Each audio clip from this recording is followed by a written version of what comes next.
Topic हमारा है private and public enterprises. Private and public and global enterprises. Global enterprises इस बार आपके syllabus से हट गया, तो हमें पढ़ना है private and public enterprises. Indian economy एक मिक्स इकोनॉमी जिसमें प्राइवेट सेक्टर और पब्लिक सेक्टर दोनों का बहुत बड़ा रोल होता है ताकि उस इकोनॉमी को डेवलप करें। 1948 एंड 1956 में इंडस्ट्रियल पॉलिसी जो बनी थी, उस पॉलिसी के अकॉर्डिंग पब्लिक सेक्टर का रोल इंडियन इकोनॉमी के ग्रोथ में सबसे ज्यादा इंपॉर्टेंट। फिर भी प्राइवेट सेक्टर इस पीरियड में भी अपना रोल प्ले करते रहे और इंडियन इकोनॉमी को डेवलप करने में अपना कंट्रीब्यूशन दिया। प्राइवेट सेक्टर की जब हम बात करते हैं, ये सारे सेक्टर ने टॉपिक पढ़ लिए हैं। Private, proprietorship, Hindu undivided family, partnership, cooperative society, joint stock company. Previous chapter में इससे रिलेटेड हमने सारे चीजों को पढ़ लिया। अब जो पब्लिक सेक्टर है, यहां पर गवर्नमेंट का टोटल इंटरफियर होता है और गवर्नमेंट की रिस्पांसिबिलिटी और अकाउंटेबिलिटी भी है पब्लिक के प्रति कि वह हर सेक्टर के ग्रोथ करे और अपनी इकोनॉमी को डेवलप करे। जब 1948 एंड 1946 की बात हम करते हैं, तो यहां पर through licensing system private sector को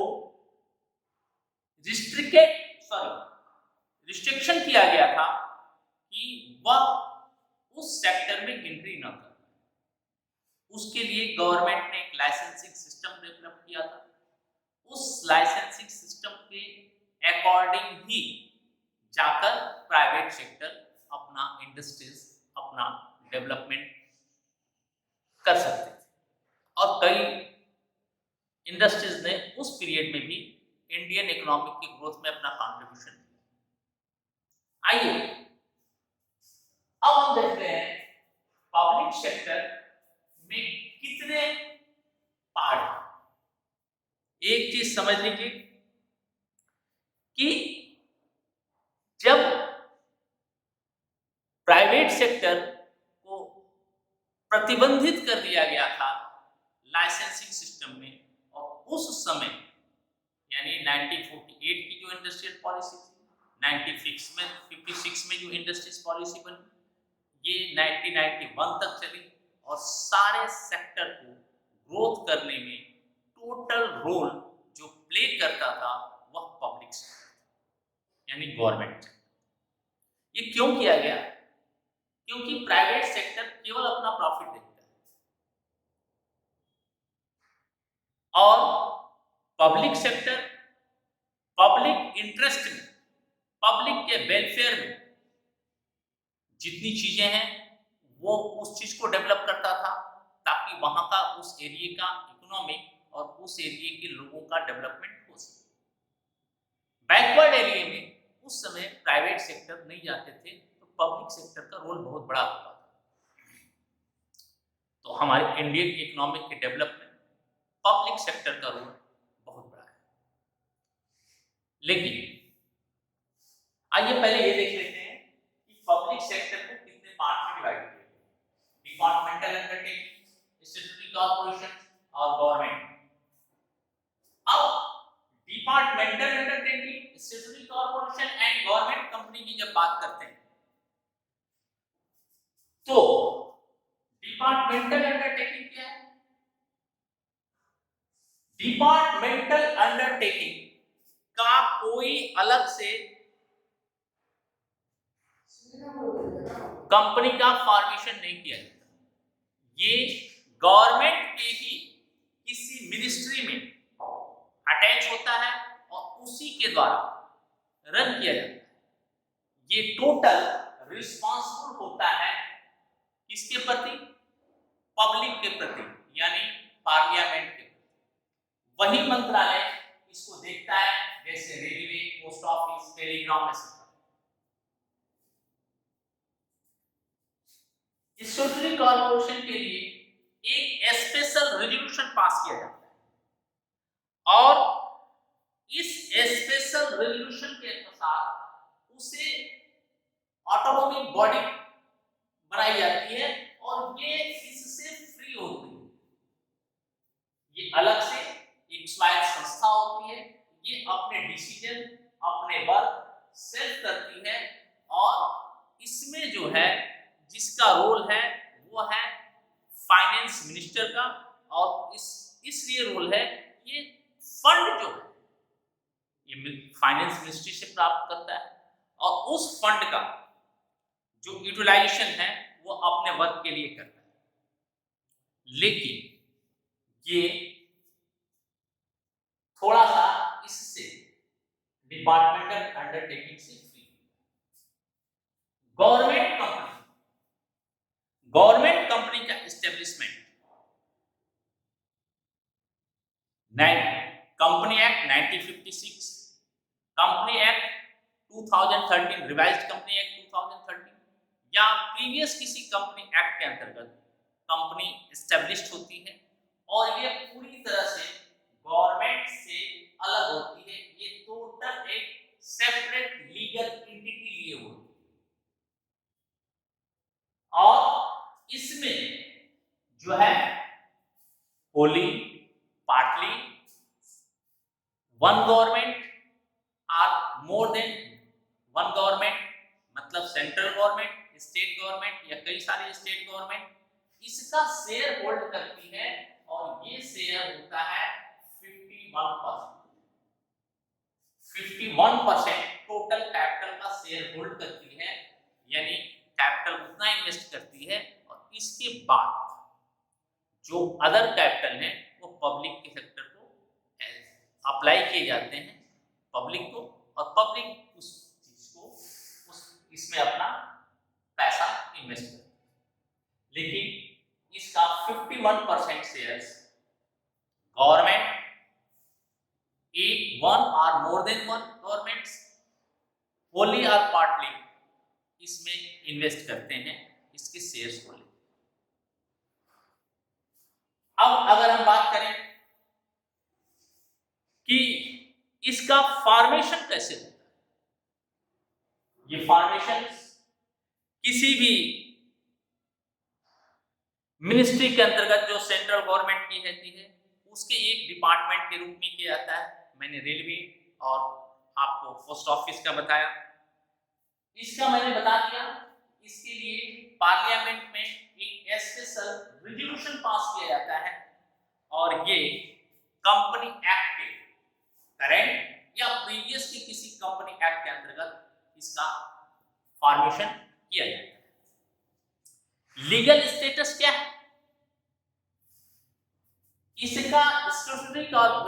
डिपार्टमेंटल का कोई सेपरेट लीगल एंटिटी नहीं होती। डिपार्टमेंटल का कोई सेपरेट लीगल एंटिटी नहीं होती क्योंकि ये मिनिस्ट्री के अंदर में चलता है, इसकी सेपरेट लीगल एंटिटी है और गवर्नमेंट कंपनी की भी सेपरेट लीगल एंटिटी है। अब अगर हम फाइनेंस की व्यवस्था करें तो डिपार्टमेंटल में टोटल फाइनेंस जो है वह गवर्नमेंट के बजट से दिया, यानी टोटल फाइनेंस का अरेंजमेंट डिपार्टमेंटल अंडरटेकिंग में गवर्नमेंट करती है, जबकि स्टैट्यूटरी कॉर्पोरेशन में गवर्नमेंट के द्वारा इसे फंड प्राप्त होता है। ये अदर सोर्स से क्रेडिट भी ले सकती है, मतलब उधार भी ले सकती है। इसमें फाइनेंस का अरेंजमेंट कंपनी को सेल्फ करना पड़ता है और इसमें पब्लिक कंट्रीब्यूशन भी इन्वॉल्व है। जब हम इसके मैनेजमेंट की बात करते हैं तो ये टोटल मैनेजमेंट किसके द्वारा होता है? गवर्नमेंट के द्वारा रन किया जाता है। इसका भी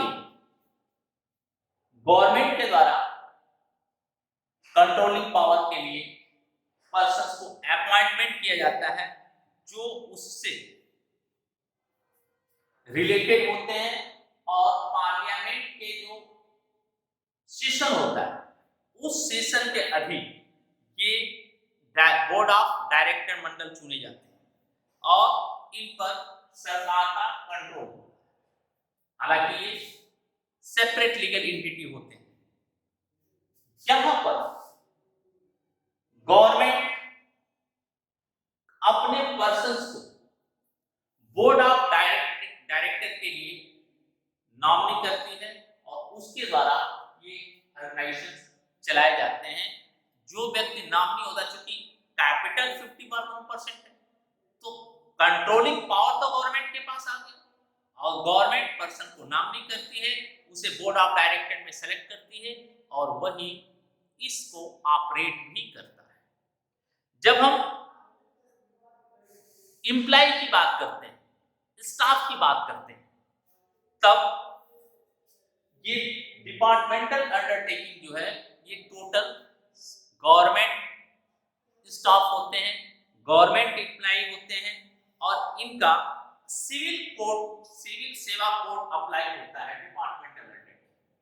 जबकि स्टैट्यूटरी कॉर्पोरेशन में जो है उसमें सरकारी कर्मचारी नहीं होते, ये गवर्नमेंट एम्प्लॉय नहीं माने जाते।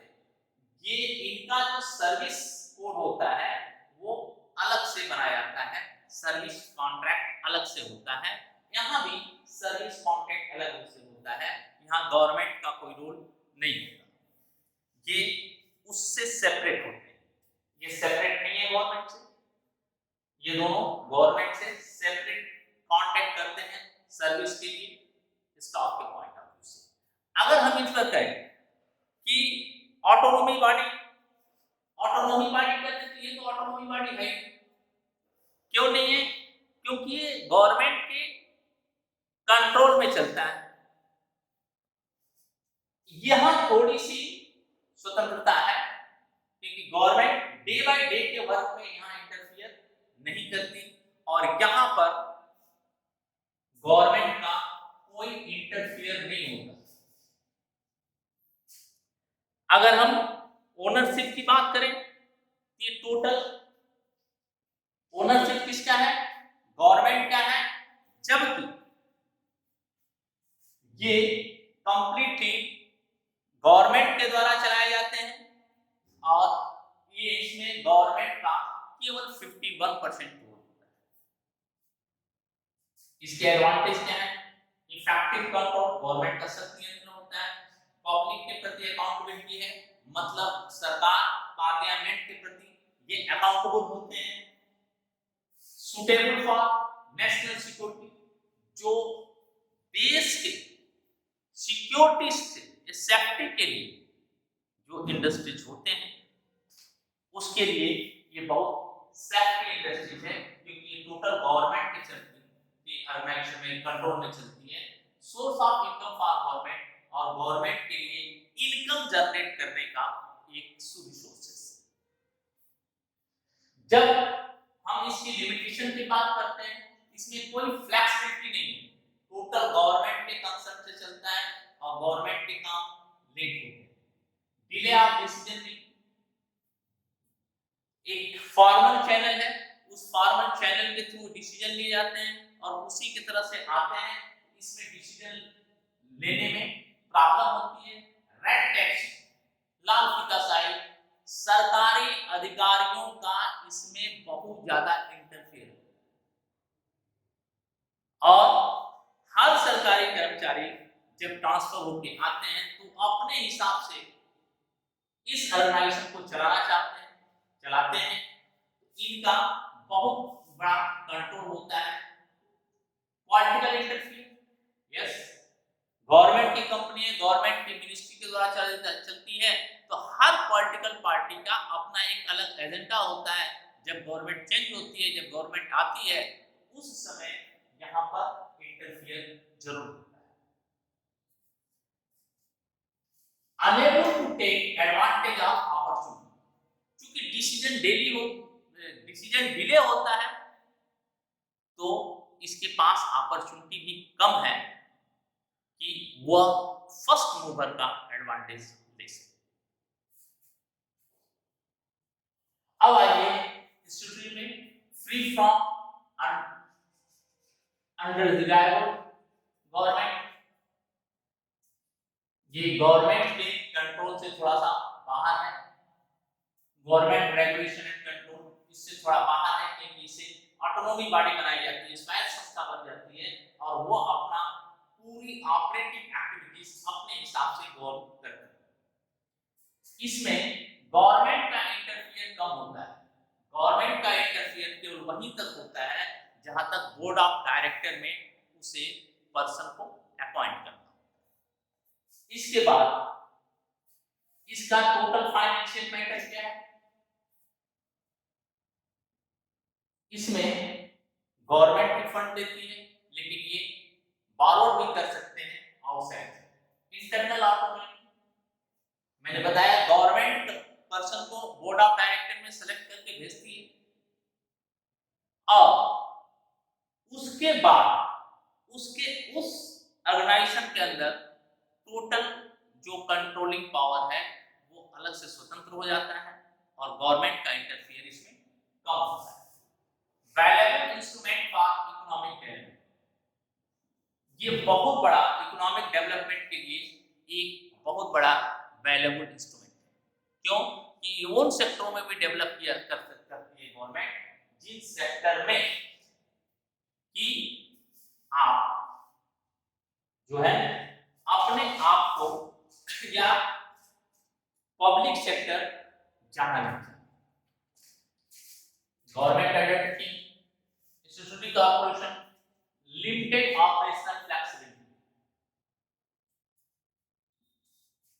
ऑपरेशनल फ्लेक्सिबिलिटी इसमें कम है, क्योंकि गवर्नमेंट का रोल, कोई भी बंदा जो गवर्नमेंट के द्वारा अपॉइंट होता है, गवर्नमेंट के पॉलिसी के अकॉर्डिंग उस ऑर्गेनाइजेशन को रन करता है, और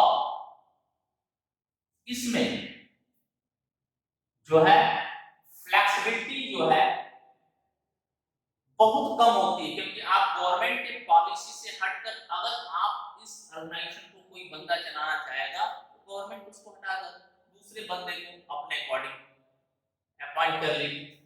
गवर्नमेंट एंड पॉलिटिकल इंटरफियर, करने की इंटरनल ऑटोनॉमी बॉडी है, लेकिन गवर्नमेंट चूंकि टोटल कंट्रोलिंग पावर करती है, इसलिए इसमें गवर्नमेंट का और पॉलिटिकल इंटरफियर होता है। करेक्शन इज, इसमें करेक्शन रहता है।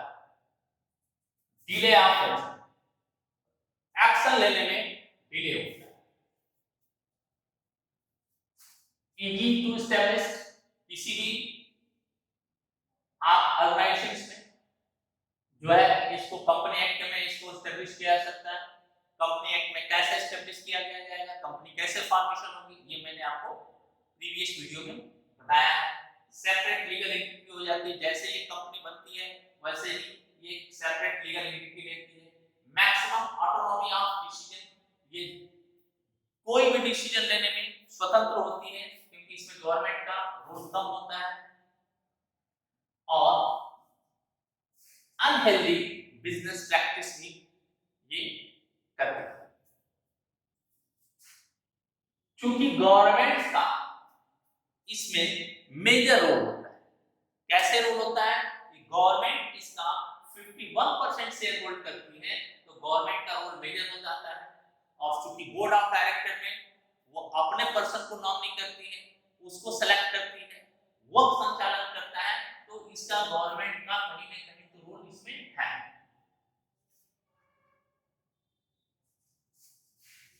कॉन्स्टिट्यूशनल रिस्पॉन्सिबिलिटी, इसकी लिमिटेशन है कि जिस ऑब्जेक्ट के लिए उसे कॉन्स्टिट्यूट किया गया है उसी को वो ज्यादा डेवलप करे। Policy in personal role interest of government 51% है, तो गवर्नमेंट की जो पर्सनल रूल है उसमें गवर्नमेंट के इंटरेस्ट के साथ ही रोल प्ले करता है। Changing role of public sector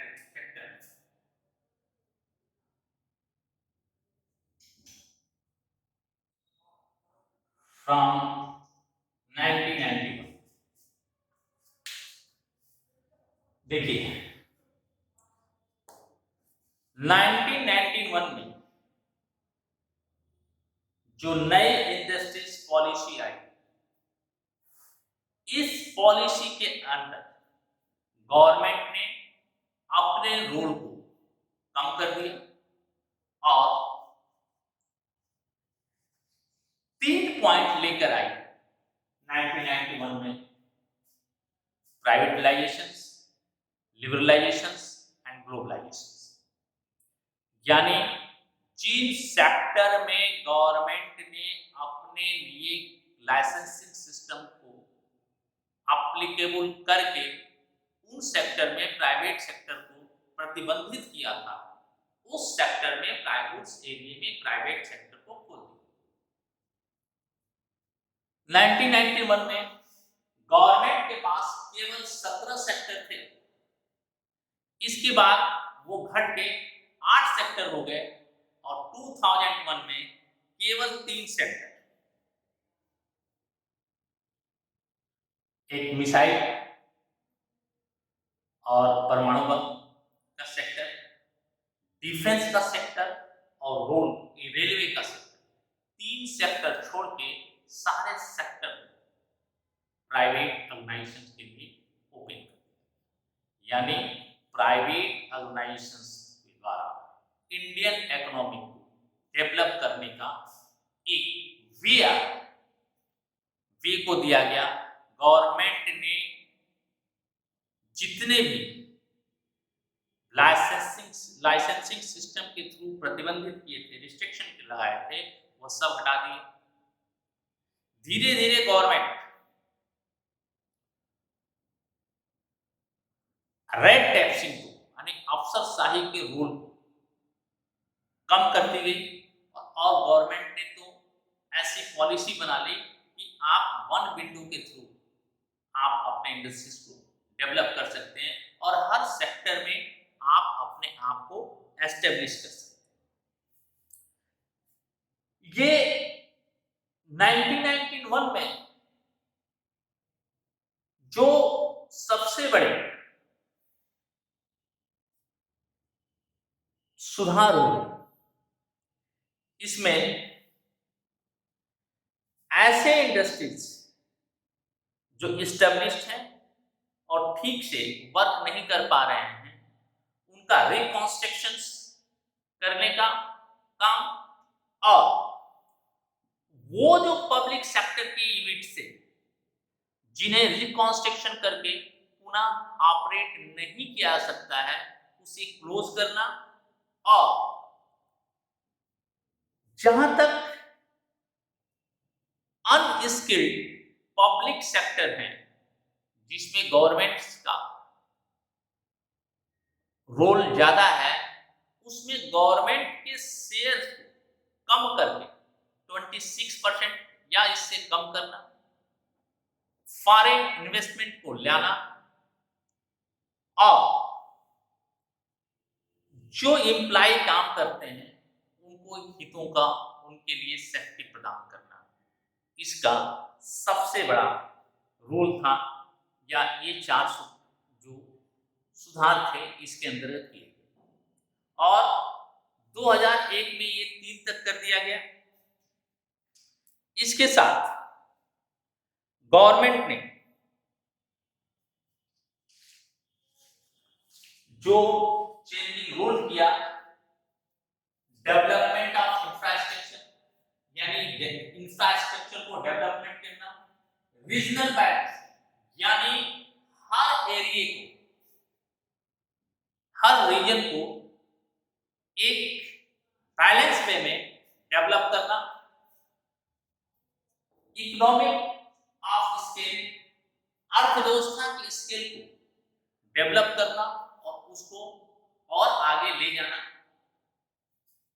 check over construction of economic power, जहां पर इकोनॉमिक पावर सेंट्रलाइज एक जगह थी, उसको चेक करके उसे डिसेंट्रलाइजेशन करना, मतलब मोनोपोली। किसी बिजनेस में अगर एक ही व्यक्ति की, एक ही यूनिट की मोनोपोली थी, उसमें और कोई अपना इंडस्ट्री डेवलप नहीं कर सकता था, उसको चेक करना और चेक करके उस मोनोपोली पॉलिसीज को खत्म करना। इंपोर्ट सब्स्टिट्यूशन, आप जो बाहर से माल आता है विदेशों से, उसको इंडिया के अंदर कैसे मैन्युफैक्चरिंग किया जाए, यानी इंपोर्ट को कम करने के लिए उस गुड्स का सब्स्टिट्यूशन क्या है, उस सब्स्टिट्यूशन को डेवलप करना, ताकि हमें फॉरेन से गुड्स को इंपोर्ट न करना। गवर्नमेंट पॉलिसी पब्लिक सेक्टर के लिए क्या थी? Reduction in the number of industries reserve for the public sector. ये पहले 17 थी, बाद में रिडक्ट होकर 8 हो गई, और अब कितनी है? केवल 3 industries. Disinvestment of sector, public sector, ये 26% तक, या जहां जरूरी हुआ वहां पर पूरी तरह से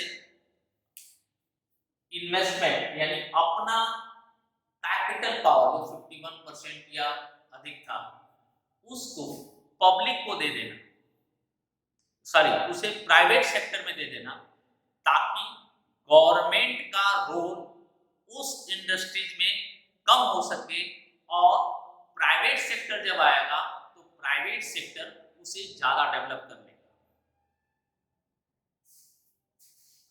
policy regarding sick unit to be the same of the for the private sector. जो गवर्नमेंट के सिक इंडस्ट्रीज के लिए जो गवर्नमेंट की पॉलिसीज हैं, वही पॉलिसी प्राइवेट सेक्टर के लिए भी अप्लाई कर दी गई। मतलब अगर वो इंडस्ट्रीज बीमार है, उसे रिकंस्ट्रक्शन की जरूरत है, तो इसके लिए गवर्नमेंट ने अपना फंड, अगर वो इंडस्ट्री डेवलप हो सकती है, चल सकती है, तो उसके अकॉर्डिंग जैसे गवर्नमेंट कंपनियों को फंड अवेलेबल कराया जाता है, वैसे प्राइवेट सेक्टर के लिए भी एप्लीकेबल कर दिया। Improvement of performance through memorandum undertaking MU. इसका क्या है कि इसके अंतर्गत पब्लिक सेक्टर को अधिक ऑटोनॉमी दिया गया और एक टारगेट दिया। उस टारगेट को प्राप्त करने के लिए, उस टारगेट को अचीव करने के लिए सारे इंडस्ट्रीज को इंडिपेंडेंस दे दिया गया कि आपका ये टारगेट है, इसे आप अचीव करें। और अचीव करने के बाद उसका जो टारगेट का जो रिजल्ट आता है, उसके लिए अकाउंटेबल बनाया गया, उसके लिए उसको अकाउंटेबल बनाया गया। और मेमोरेंडम ऑफ अंडरस्टैंडिंग के द्वारा जो मिनिस्ट्री का इंटरफियर था उस गवर्नमेंट सेक्टर में, उसे कम किया गया और स्पेशल रिजल्ट के लिए अकाउंटेबल बनाया गया, मेमोरेंडम ऑफ अंडरस्टैंडिंग। इसके बाद एक आएगा पीपीपी, पब्लिक प्राइवेट पार्टनर।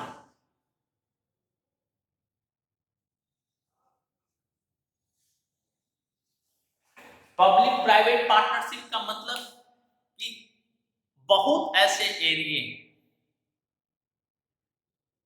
जहां पर गवर्नमेंट सेल्फ जो है उस तरह का डेवलपमेंट नहीं कर सकती, और प्राइवेट सेक्टर बिना गवर्नमेंट का हेल्प लिए उस सेक्टर को डेवलप नहीं कर सकता।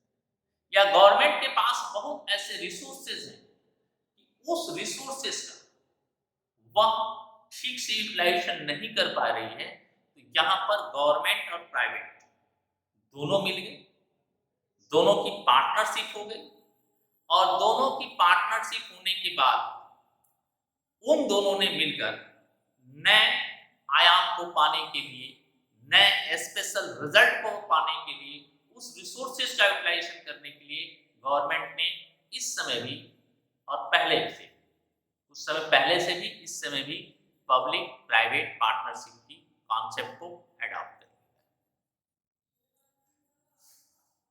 ये वीडियो आप इसके सारे पार्ट्स को स्टडी कीजिए। फिर भी अगर कोई प्रॉब्लम आई या कहीं आपको कोई दिक्कत आ रही तो तुरंत मुझे कमेंट कीजिए, मैं उसको तुरंत क्लियर करूंगा और इसके केस स्टडी